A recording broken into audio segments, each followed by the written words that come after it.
daripada harga 200 lebih kepada 100 lebih je geng. Beri terbaik kepada penggemar DC yang mencari DC yang harga bajet tapi korang nak performance dia mantap geng. Okey, aku ada satu reel daripada jenama Lidun. Dekat sini ada nama Lidun Siur nama dia. Untuk reel ni datang dengan digital control DC. Okey, mari aku tunjuk dia punya DC. Okey geng, ditulis kat situ digital control lah. Bukan buzzer system, yang ni digital control geng.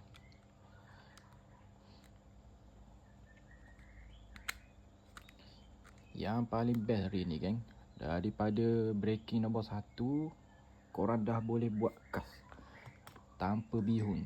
Kalau korang pakai reel macam ni, reel yang ada magnetic brake ni, yang pakai magnetic brake ni, kalau korang pakai breaking nombor 1, belum tentu korang boleh kas geng. Sebab dia akan jadi bihun. Nombor 2 pun sama, dia akan jadi bihun. Tapi dengan reel ni, korang pakai breaking nombor 1 pun dah korang boleh kas tanpa bihun. Untuk tension knob ni tak perlu setting pun. Okey, memang mantap. Okey, untuk reel ni datang dengan drag clicker nyaring.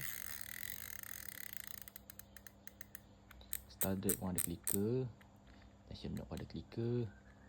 Gear ratio dia 72 ni 11 1. Ball bearing dia 6 tambah 1. Yang ni boleh buat main air masin. Dia pairkan warna grey dan warna purple macam ni geng. Memang lawa. Lidun Siur nama dia. Untuk dia punya spool boleh isi tali banyak geng. Tak perlu risau. Okey, berminat aku sediakan beg kuning kat bawah.